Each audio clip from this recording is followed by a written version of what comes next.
क्षमा breaking Jain news.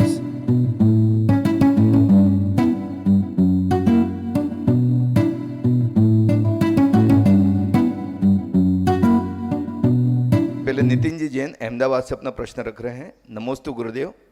Jain धर्म में कई देवियों का उल्लेख मिलता है। हर देवी की अपनी महिमा और विशेषता है। कृपया मार्गदर्शन करें कि पद्मावती माता का जैन धर्म में क्या स्थान है, उनकी उपासना क्यों की जाती है और किस प्रकार से वह साधकों की रक्षा और उन्हें साधना में सफल होने का आशीर्वाद देती है। साथ ही क्या अन्य देवियों की तुलना में पद्मावती माता का स्थान विशिष्ट माना जा सकता है क्या? कृपया शंका समाधान करें। जैन धर्म में नव देवताओं की पूजा होती है,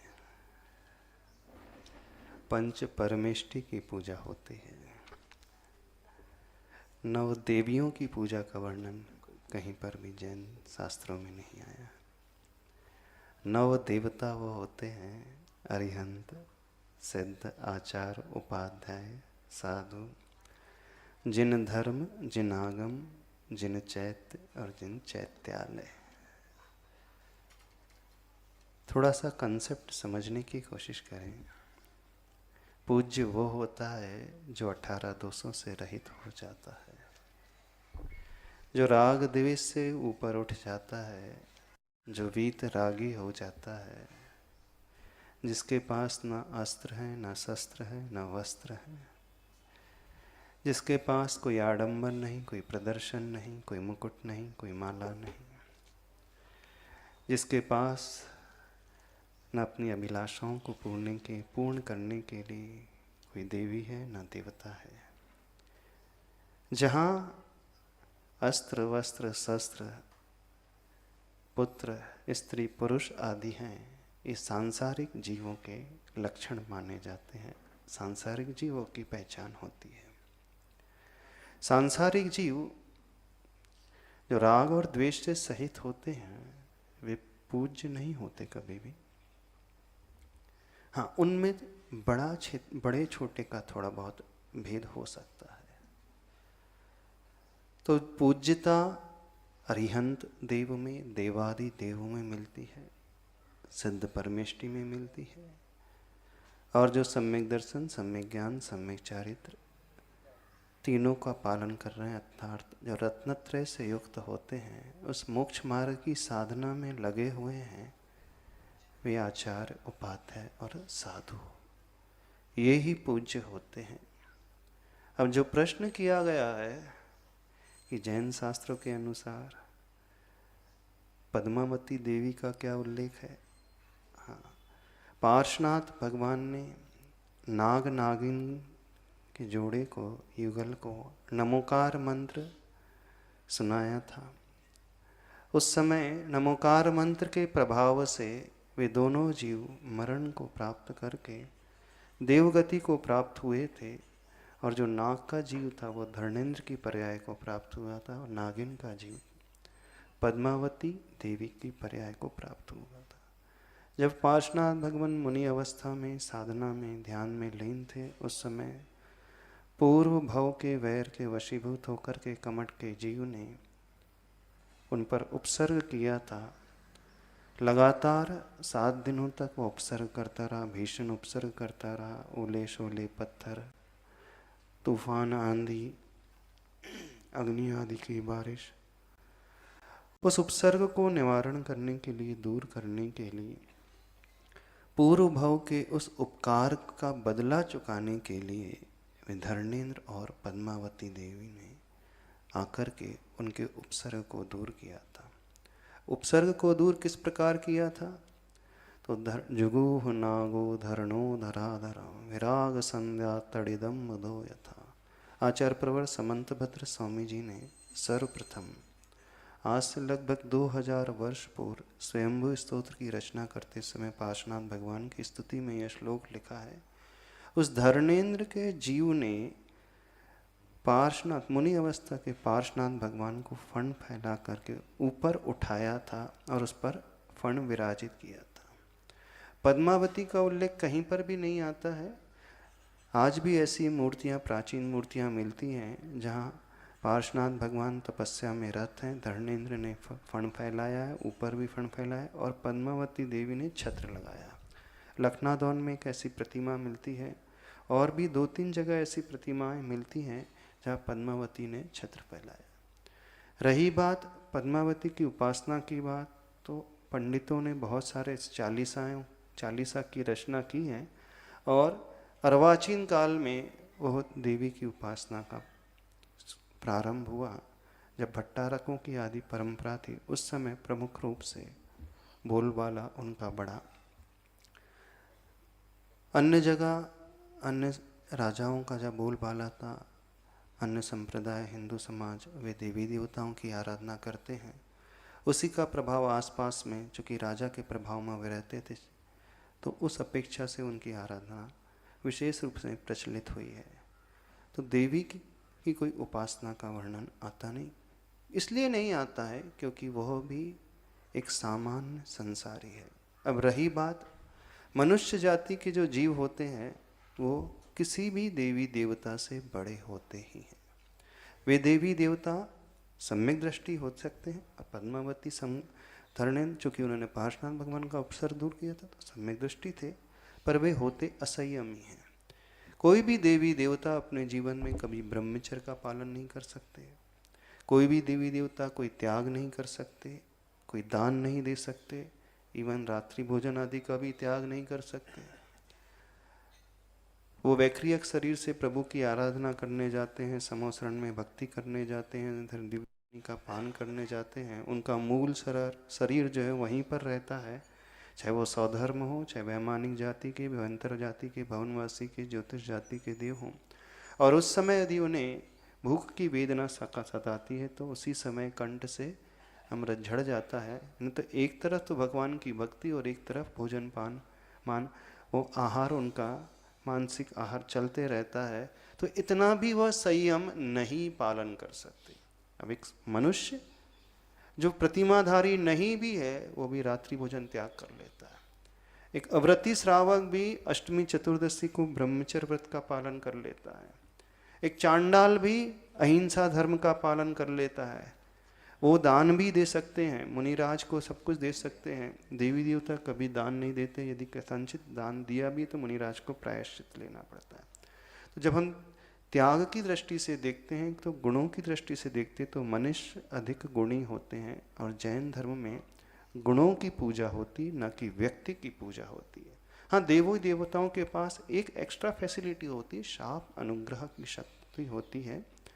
वो किसी के ऊपर अनुग्रह भी कर सकते हैं, रुष्ट होकर के श्राप भी दे सकते हैं। पर अनुग्रह और श्राप तभी दिया जाता है, उपकार तभी किया जाता है, जब पूर्व भाव का कोई हित का कार्य किया हो अथवा वैर बंधा हो। अब देखिए, जिन सौधर्म ने पार्श्वनाथ भगवान के सारे कल्याणक बनाए, गर्भ कल्याणक, जन्म कल्याणक, दीक्षा कल्याणक बनाया, और जब भगवान पार्श्वनाथ पर उपसर्ग होते रहा 7 दिन तक, उस समय सौधर्म जो अवधि ज्ञानी था, उस समय उसे याद ही नहीं आया।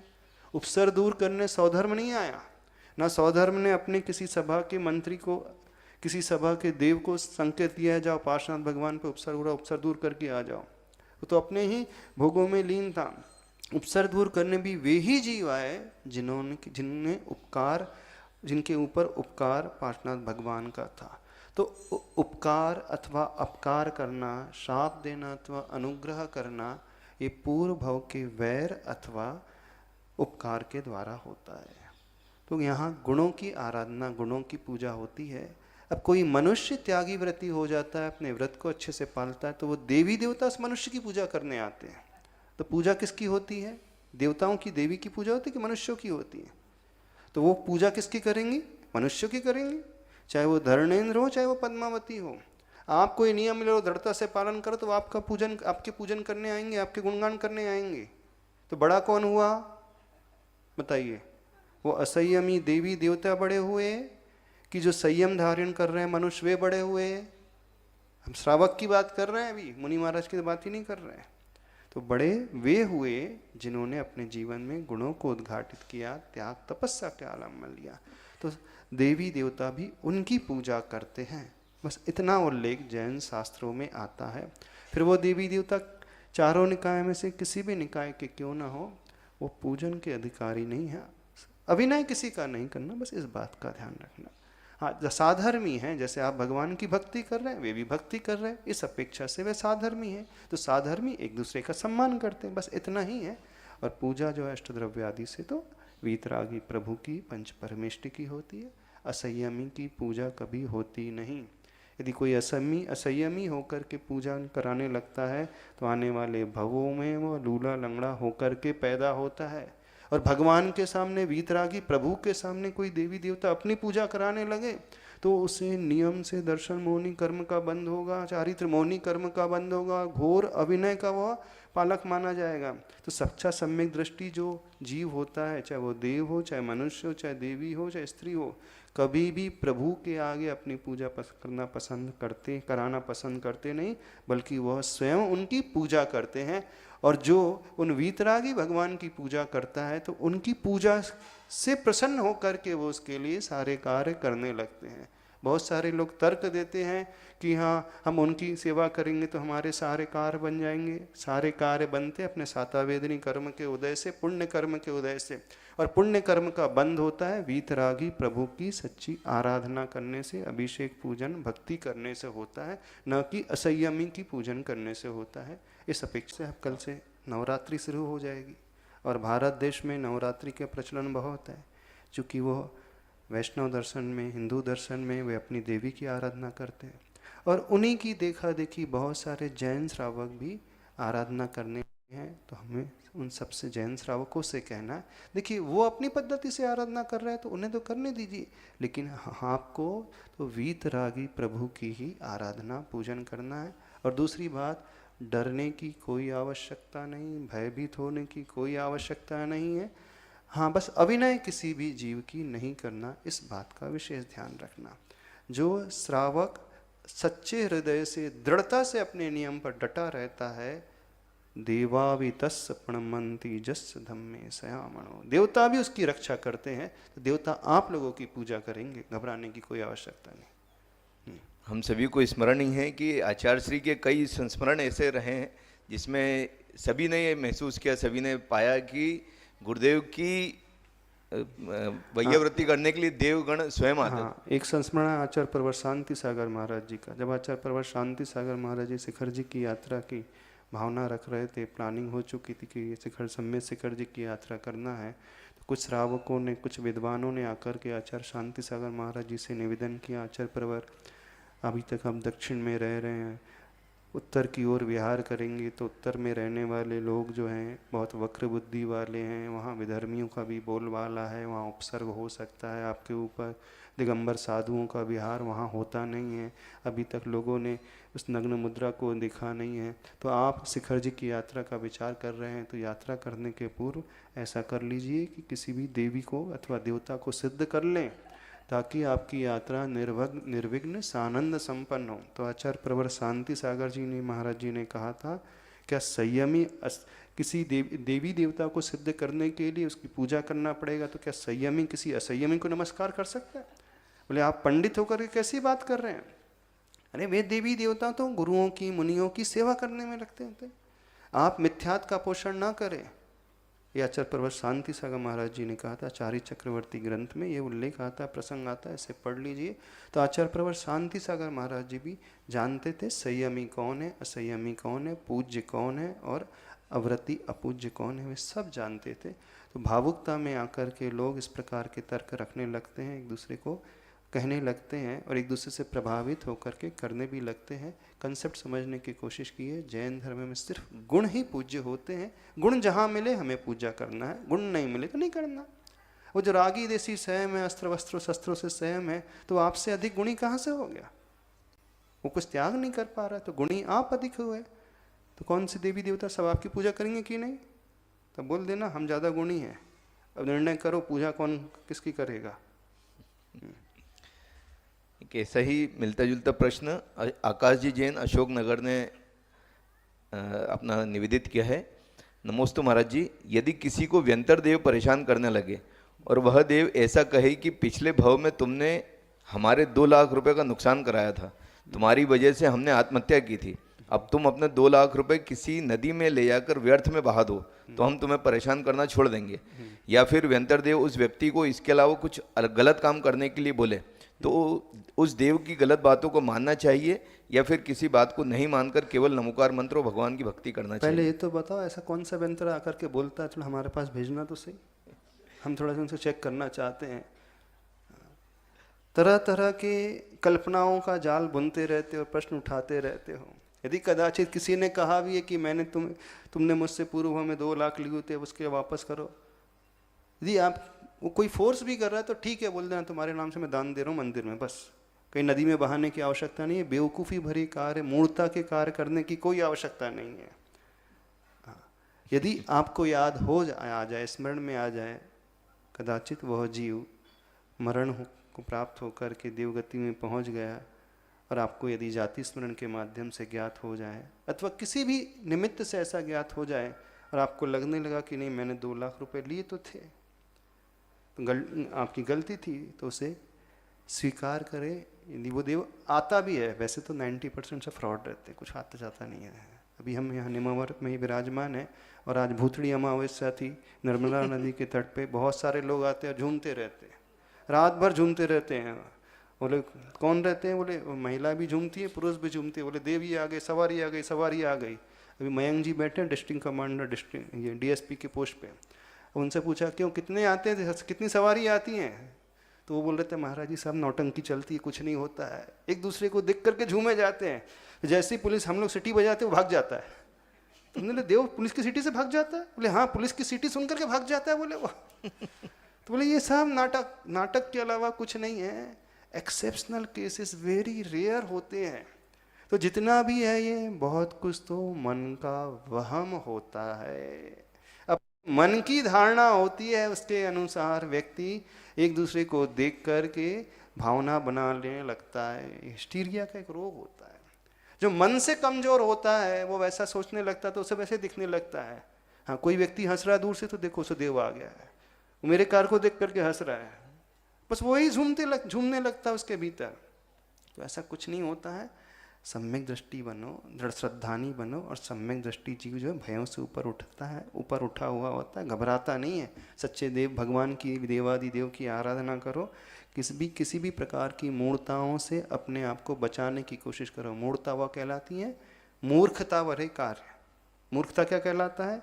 कहीं जाकर के डुबकी लगा लेना और मान लेना कि मैंने बहुत बड़ा धर्म कर लिया है, पत्थर को पूजने लगना, वट वृक्ष के आगे धागा बांधते रहना, ये सब क्रियाएं होती ना बहुत जगह। पीपल के वृक्ष के आगे नीचे हैं, वहाँ बहुत सारे कुछ लटके रहते हैं, चुंडी लटके रहते हैं, श्रीफल लटके रहते हैं, उल्टे सिक्के चिपके रहते हैं, उल्टा साथिया बना रहता है। सब मूर्खता भरी हरकतें। हाँ, बोले जब तक हमारी मन्नत पूरी नहीं होंगी तब तक हम साथिया सीधा नहीं करेंगे, इस कारण उल्टा साथिया बना करके आते हैं। न जाने कहाँ कहाँ देखा देखी गतानुगतिकता की क्रियाएं करता है। गतानुगतिकता लोको लोको न पारमार्थिका एकस्य कर्म संवीक्ष करोति अन्यत गर्हितम। देखा देखी ये लोक जो है सारी क्रियाएं करता है, पारमार्थिक दृष्टि रखता ही नहीं। भेड़ चाल है, भेड़ चाल। उसने बोला हुआ तो बोले हुआ हुआ हुआ, सब शुरू कर जाते हैं। क्यों मयंक जी ऐसी है ना? हाँ, तो आप बताना थोड़ा सा, एक मयंक जी को काट ले देना। नर्मदा के तट पर कितने लोग नौटंकी करते हैं? आज अमावस्या है और कितने लोग आए थे? लोग बोलते हजारों की संख्या में लोग आते, लाखों की संख्या में लोग आते चारों तरफ से इसमें स्नान करने के लिए। बोले सारे भूत पलित यहीं उतारे जाते। बोले हाँ, क्या है बताइए? नमोस्तु नमोस्तु नमोस्तु गुरुदेव। आज भूतड़ी अपना इंट्रोडक्शन दे दे। मैं मयंक जैन, डिस्ट्रिक्ट कमांडेंट हरदा। आज भूतड़ी अमावस्या के दिन नेमावर और हरदा में, हंडिया में लगभग 3 लाख श्रद्धालु आए और उन्होंने स्नान और इस तरह की गतिविधियां की जिसमें ये बोलते हैं कि उन्हें सवारी आती है, देवता आते हैं। 95% तो लगभग वो फ्रॉड होते हैं। वो पानी को देख के बस थोड़ा सा कुछ एक्टिविटी ऐसे करते हैं। अगर रात के टाइम स्वाभाविक सी बात है, अगर मैं कपड़े उतार कर पानी में आधा घंटे रहूँगा तो मुझे ठंड लगने लगेगी, मेरा शरीर वैसे ही कँपने लगेगा। तो वो आधे देवता तो वैसे ही आ जाएंगे और उसी में थोड़ी 2-4 आवाज़ निकालनी है तो वो कहते हैं कि मेरे को हमें देवता आ रहा है। एक्चुअली वो मन का भ्रम होता है और जो व्यक्ति उनको लेके आते हैं वो कहीं ना कहीं परेशानियों में घिरे होते हैं। कई कई सारी समस्याएं उनको घेरे रहती हैं और वो चाहते हैं हमारा समस्या का समाधान हो जाए। और अगर 100 में से एक को भी उसका लाभ मिल गया तो वो माउथ पब्लिसिटी इतनी कर देते हैं कि वो दूसरे लोग भी उससे प्रभावित होने लगते अरे हैं। उसमें क्या आप बताना शुरू कर दो, 100 में से 10 को वैसे लाभ हो जाएगा। दुनिया में हर व्यक्ति परेशान है, कोई तन से दुखी है, कोई मन से दुखी है, कोई धन से दुखी है। उससे बोले तो वहां चढ़ा के आ जाओ, उसका काम 100 में से 10 का तो हो ही जाएगा, भक्त बन जाएगा आपका। भारत देश में बेवकूफ बनाना सबसे इजी, मूर्ख बनाना सबसे इजी। आप बोल दो किसी को हाँ यहाँ खोदो पैसा यहाँ आपको मिलेगा, तो 4 लोग खोदेंगे, कुछ ना कुछ मिल ही जाएगा। ट्रैक रिकॉर्ड रखते हैं, वो हिस्ट्री पूछ लेते हैं एक दूसरे से, हाँ कौन आ रहा है, कहाँ से आ रहा है, ऐसे होता है ना। बिल्कुल बिल्कुल महाराज जी। तो आप लोगों को घबराने की कोई आवश्यकता नहीं। तो जिन्होंने प्रश्न किया, कोई व्यंतर यदि पूर्व भाव का मेरा बैरी था, 2 लाख रुपए मैंने लिया, वो आज मांगने आ जाए, नदी में बहाने के लिए कह दे, कुछ सुनना नहीं। हाँ यदि इनकेस आपको याद भी आ जाए आपने लिया है तो रियलाइज हो रहा है, तो सबसे पहले उसका तरीका हम बता देते हैं। उस जीव से क्षमा मांगे, कहें कि मुझसे गलती हो गई, मैं लोभ में पड़कर गया था, मैंने आपसे उधार लिया था और लालच में पड़ कर के नहीं लौटाया, आज मैं रियलाइज़ कर रहा हूँ, मैं विथ इंटरेस्ट उस पैसे को अच्छे कार्य में लगा दूंगा, आप चिंता नहीं करना, धर्म ध्यान में, मंदिर आदि में, समाज कल्याण में लगा दें, उससे क्षमा मांग लो। यदि किसी को देवी देवता परेशान भी करते हैं तो परेशानी से ऊपर उठने का आज मंत्र दे रहे हैं खुलेआम। हाँ बस कुछ नहीं करना है। कोई भी जीव परेशान तब करता है जब आपने उससे बैर माना है। तो करना यह है, उससे सिर्फ क्षमा मांग लेना है कि नहीं मुझसे गलती हुई, मैं एक्सेप्ट करता हूँ, मैं आपसे क्षमा चाहता हूँ।